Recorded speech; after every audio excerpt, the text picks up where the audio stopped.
कावेरी जी के पति का देहांत हुए काफी वक्त हो गया था। कावेरी जी की 3 बेटियां थी, ईशा, मोहिनी और सुहाना।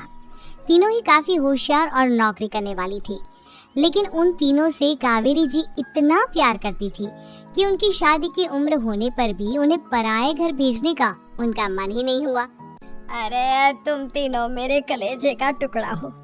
जब भी तुम्हारी शादी के बारे में सोचती हूँ ना, बड़ा डर लगता है। सही कहती हो मम्मी, हम भी आपसे बहुत प्यार करते हैं। हाँ, मम्मी पापा की जाने के बाद अब बिल्कुल अकेली हो गई हैं। और मम्मी, अगर हम तीनों शादी करके चले गए तो आपका ख्याल कौन रखेगा?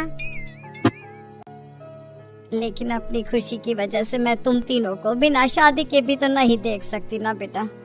समाज के हिसाब से देखे तो यह भी गलत होगा, और मैं ऐसा कुछ नहीं चाहती। लेकिन तुम तीनों से दूर होने के बारे में सोचती हूँ तो अजीब सा लगता है। लेकिन मम्मी, हम आपको इस तरह अकेला छोड़कर नहीं जा सकते।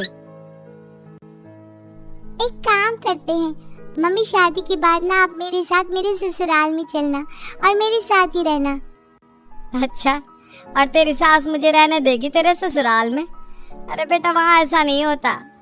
बेटी की माँ कभी अपनी बेटी के ससुराल जाकर नहीं रह सकती। एक काम करते हैं माँ, आप ईशा और सुहानी की शादी कर दीजिए और मैं हमेशा आपका बेटा बनकर आपके साथ ही रहूंगी। मुझे नहीं करनी शादी। अरे मेरी बेटियां मुझसे कितना प्यार करती है, मेरी वजह से अपनी पूरी जिंदगी दांव पर लगाने को तैयार है। लेकिन मैंने ना इससे भी एक अच्छा उपाय सोचा है। क्या मम्मी? अगर आपके पास कोई सोल्यूशन है तो फिर क्यों परेशान हो आप? बताइए, क्या करना चाहती हैं आप? मैंने सोचा है कि अखबार में इश्तिहार देकर तुम तीनों के लिए 3 घर जमाई दामाद ढूंढ लूंगी।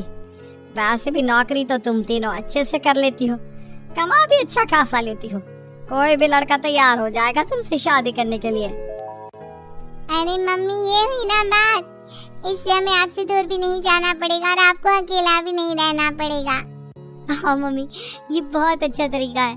मैं तो कहती हूँ आज ही अखबार में ऐड निकलवा देते हैं। बिल्कुल, आज ऑफिस जाते वक्त मैं ये काम कर दूंगी। और कुछ ही दिनों के बाद कावेरी जी को 3 घर जमाई दामाद विवेक, सुमित और अविनाश मिल जाते हैं और वो उन तीनों लड़कों से अपनी तीनों बेटियों की शादी करवा देती है। शादी के कुछ दिन के बाद, अरे अब शादी हो गई, छुट्टियां खत्म, तुम तीनों जाकर नौकरी करो, कुछ काम करो। अरे मम्मी जी, कमाल करती हैं आप। अब घर जमाए इसलिए थोड़ी ना बनाए कि हम बाहर जाकर नौकरी करें। मम्मी जी, मेरा तो घर जमाए बनने का मकसद ही यही था कि कमाने वाली बीवी मिल जाए। बाहर जाकर काम करने से तो मेरा दिल घबराता है। घर का कोई काम है तो बता दीजिए मुझे। अगर ऐसी बात है तो शाम का खाना बनाओ। मेरी बेटियां नौकरी से थकी हारी आती है, अब नौकरी नहीं कर सकते तो कोई बात नहीं, घर का काम करो तुम लोग। मैं तो घर का काम करने में बहुत खुश हूँ, बस ये बाहर धूप में निकलना, रास्ते में जाना, नौकरी करना, ये सब मुझसे नहीं होता। बिल्कुल ठीक कह रहा है सुमित। अरे गर्मी में, बारिश में, सर्दी में घर से निकलकर जाना और उधर बॉस की चिक चिक सुनना, इससे बढ़िया तो ये है कि मैं घर में झाड़ू पोछा कर लूं। ठीक है, फिर तुम झाड़ू पोछा करना। अविनाश शाम का खाना बनाएगा और विवेक तुम सुबह का नाश्ता और खाना बनाओगे। मेरे तीनों दामाद घर संभालेंगे और बेटियां नौकरी करेंगी। अगले दिन सुबह के वक्त, मम्मी मुझे ऑफिस के लिए देर हो रही है, नाश्ता चाहिए। अरे उस विवेक से कहा तो था कि सुबह का नाश्ता उसे उठकर बनाना है। अभी जाकर देखती हूँ क्या कर रहा है विवेक। अभी तक सोया हुआ है क्या? सुबह के 10 बज गए हैं। सोने दीजिए ना मम्मी जी, क्या हमेशा हिटलर की तरह हाथ में डंडा लेकर खड़ी रहती हैं? मैंने कहा सीधे उठकर खड़े हो जाओ और जाकर नाश्ता बनाओ। लेकिन मम्मी जी, बिस्तर में से निकलते ही कोई नाश्ता कैसे बनाएगा? 2 मिनट, वॉशरूम जाकर आता हूँ। बिल्कुल नहीं, सीधे रसोई में पहुँचो, मेरी बेटी को ऑफिस जाने में देर हो रही है। कुछ देर के बाद, हे भगवान, दोपहर के 12 बजे हैं लेकिन घर इतना गंदा पड़ा है। सुमित से कहा था मैंने समय पर झाड़ू पोछा कर देना। सुमित, कहाँ हो तुम? क्या हुआ मम्मी जी? सुबह की चाय तो पीने दीजिए, आप भी याद करती हैं, चिल्लाती ही रहती है। ये सुबह की चाय है या दोपहर की चाय? अगर तुम 12 बजे उठकर सुबह की चाय पियोगे तो क्या शाम का खाना रात के 3 बजे खाओगे? मम्मी जी चिल्लाइए मत, बताइए बात क्या है। अरे 12 बज चुके हैं, अभी तक झाड़ू पोछा नहीं हुआ, घर में देखो कितनी गंदगी है। अच्छा, तो आप इसलिए परेशान हैं। ओ क्या है ना मम्मी जी, आज मेरे हाथ में दर्द हो रहा है। रात को उल्टी करवट से सो गया था, हाथ हिलाया भी नहीं जा रहा। कौन से हाथ में दर्द है दामाद जी? इस सीधे हाथ में मम्मी जी, हाथ हिल भी नहीं रहा है। विवेक, सुन लिया तुमने? सुमित के हाथ में इतना दर्द है कि बेचारे का हाथ भी नहीं हिल रहा। आज तो ये खाना भी नहीं खा पाएगा, तो एक जन का खाना कम ही बनाना। ठीक है मम्मी जी। अरे नहीं मम्मी जी, मेरे कहने का मतलब वो नहीं था, मेरा मतलब है खाना तो खाऊंगा ना। अरे लेकिन कैसे, हाथ तो हिल भी नहीं रहा है। अरे मम्मी जी, आपको ना किसी जेल में जेलर होना चाहिए था, बेकार में हमारी सास बनकर जिंदगी खराब कर रही है। अरे लगाता हूँ पोछा, एक बेचारा घर जमाई और कर भी क्या सकता है। शाम को जब ईशा, सुहाना और मोहिनी ऑफिस से लौट कर आती हैं, मम्मी शाम के खाने में क्या बना है? अब ये तो तेरे पति को ही मालूम होगा ना बेटा, उसने ही खाने की जिम्मेदारी ली थी। लगता है मम्मी आपने ये घर जमाए वाला तरीका अपनाकर मुसीबत मोल ले ली है। आपके तीनों घर जमाए कितने आलसी हैं। मेरे वाले को देखो, दोपहर के 12 बजे सुबह की चाय पीता है और काम क्या करना चाहता था? घर का झाड़ू पोछा।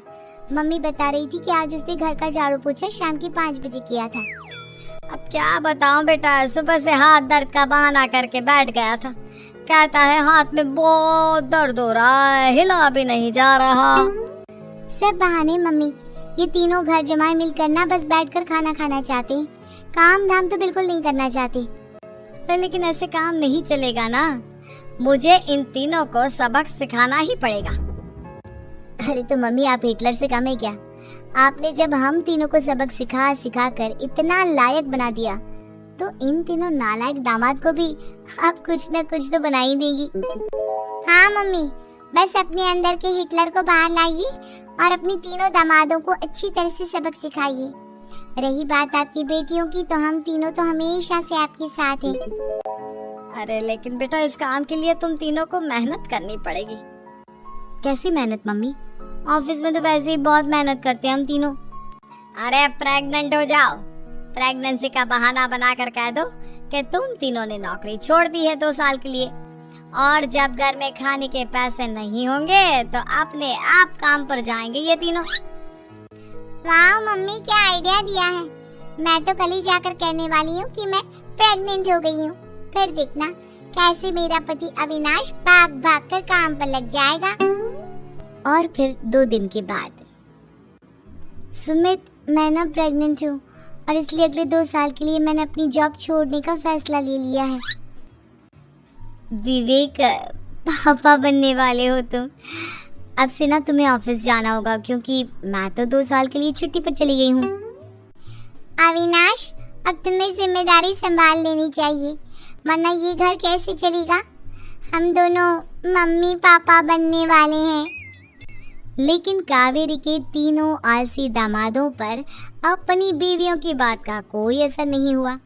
धीरे धीरे कावेरी जी को चिंता होने लगी, क्योंकि उनके प्लान के हिसाब से तीनों बेटियों ने ऑफिस जाना बंद कर दिया था। मम्मी आपने जैसा कहा था हमने वैसा ही किया, लेकिन देखिए ना विवेक का हाल तो वैसा का वैसा ही है। घर में ना सुबह का नाश्ता बनता है और ना खाना। नौकरी पर जाने की बात करूं तो खाने को दौड़ते हैं मुझे।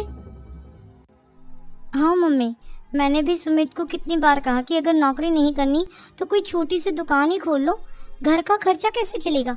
देखो दोपहर के 12 बजने आए और जनाब अभी तक सो रहे हैं। हाँ मम्मी, ईशा और सुहाना ठीक कहती हैं, अविनाश का भी यही हाल है। जब मैंने अपनी प्रेगनेंसी के बारे में कहा तो मुझसे कहने लगा, अरे दूसरी लड़कियां तो 9 महीने तक नौकरी करती है, बस डिलीवरी के टाइम छुट्टी लेती है। मोहिनी तुम भी नौकरी करो। अब मुझे कहाँ नौकरी मिलेगी। मम्मी बताओ अब मैं क्या करूं। हे भगवान, क्या सोचकर घर जमाई दामाद लाई थी मैं कि मेरी बेटियां मेरे पास रहेंगी और खुश रहेंगी। लेकिन इन आलसी दामादों ने तो हमारी जिंदगी को भी प्रॉब्लम में डाल दिया है। मैं तो कहती हूँ मम्मी, हम लोग वापस अपनी जॉब पर जाना शुरू कर देते हैं। बता देते हैं इन लोगों को कि हमने प्रेगनेंसी का बहाना किया है। नहीं नहीं बेटा, ऐसी गलती भी मत करना। अगर तुमने ऐसा किया तो इन तीनों की आदत और खराब हो जाएगी। अरे आज नहीं तो कल कभी तो तुम प्रेग्नेंट होगी, तब वापस यही प्रॉब्लम आएगी, तब क्या करोगी तुम तीनों? हाँ मम्मी, आपकी बात तो बिल्कुल सही है।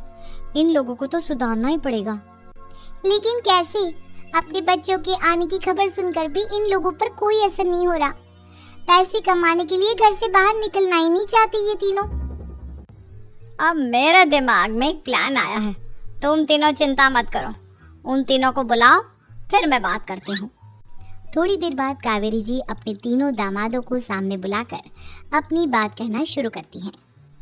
अविनाश, सुमित और विवेक, देखो बेटा, मैं ना तुम तीनों से बड़ा प्यार करती हूँ, इसीलिए तो तुम्हें घर जमाई बना कर रखा है मैंने। अरे मम्मी जी, सीधे सीधे कहिए ना, क्या बात है? प्यार तो हम भी आपको बहुत करते हैं। अरे मम्मी जी, आपकी इज्जत भी बहुत करते हैं। अरे भाई, आपके जैसी सास और कमाने वाली बीवी सबको मिलती है क्या? हाँ मम्मी, विवेक और सुमित ठीक कह रहे हैं। आपकी बेटी से शादी करके मेरी तो जिंदगी ही अच्छी हो गई है। जानती हूँ मैं, और ये भी जानती हूँ कि तुम तीनों अपने अपनी बीवियों से बहुत प्यार करते हो। बेटा, बात ऐसी है कि हमारे कुल गुरु ने कहा है कि प्रेग्नेंट होने के बाद मेरी तीनों बेटियां शुरू के 4 महीने हमारे गांव में जाकर रहेगी, जहां मेरे चाचा जी रहते हैं। अरे लेकिन क्यों मम्मी, गांव में जाकर रहने की क्या जरूरत है इन तीनों को? वो क्या है ना बेटा, हमारे परिवार को एक श्राप है। अगर मेरी बेटियों ने यहाँ पर बच्चा पैदा करने की कोशिश की तो उनके बच्चों को कुछ भी हो सकता है। इसलिए अब से लेकर 4 महीने पूरे होने तक इन्हें गांव वाले घर में रहना पड़ेगा। हाँ तो इसमें प्रॉब्लम क्या है मम्मी जी? हम भी वहाँ जाकर रहेंगे, पिकनिक मनाएंगे। अरे भाई बीबी जहाँ, हम भी वहाँ। हाँ यार, आइडिया तो बहुत अच्छा है। शहर की जिंदगी में रह रहकर परेशान हो चुके हैं, अब कुछ दिन गांव में बिताएंगे। तुम लोग समझने की कोशिश क्यों नहीं करते? तुम में से कोई भी वहाँ नहीं जा सकता, और मैं यहाँ रहूंगी ना तुम तीनों के साथ। 4 महीने की तो बात है, उसके बाद ये तीनों ही लौट कर आ जाएंगी। ठीक है मम्मी जी, अब हमारे बच्चों का सवाल है तो ये तो करना ही पड़ेगा। कावेरी अपनी तीनों बेटियों को कुछ दिन के लिए घर से बाहर कहीं दूसरे शहर में रहने के लिए भेज देती है। कुछ दिनों के बाद, अरे मम्मी जी, बहुत दिन से पिज्जा नहीं खाए, मंगवाइए ना। क्या बताऊं बेटा, पहले तो बेटियां खर्चा दे देती थी क्योंकि उनकी नौकरी थी, लेकिन अब तो मेरे पास पैसे ही नहीं बचे। थोड़े बहुत पैसे हैं जो बच्चों की डिलीवरी में काम आएंगे। लेकिन मम्मी जी, आपकी बेटियों को वापस आने में तो अभी बहुत वक्त बाकी है। वही सोच सोच कर परेशान हो रही हूँ। सोच रही हूँ कल से दूध भी बंद करवा देती हूँ। अब दूध वाले को देने के लिए पैसे भी तो नहीं है ना।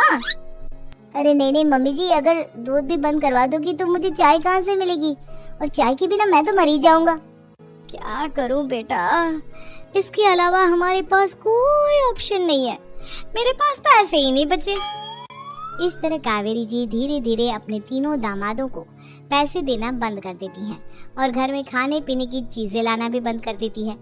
अब वो तीनों बुरी तरह से परेशान होने लगे थे और इसलिए एक दिन तीनों प्लान करके घर से बाहर निकलते हैं और बाजार में जाने के बाद, यार अच्छा खाना खाए हुए कितने दिन हो गए, पता नहीं कब अच्छा खाना मिलेगा। हमारी बीवियों के जाने के बाद तो हमारी हालत भिखारियों जैसी हो गई है यार।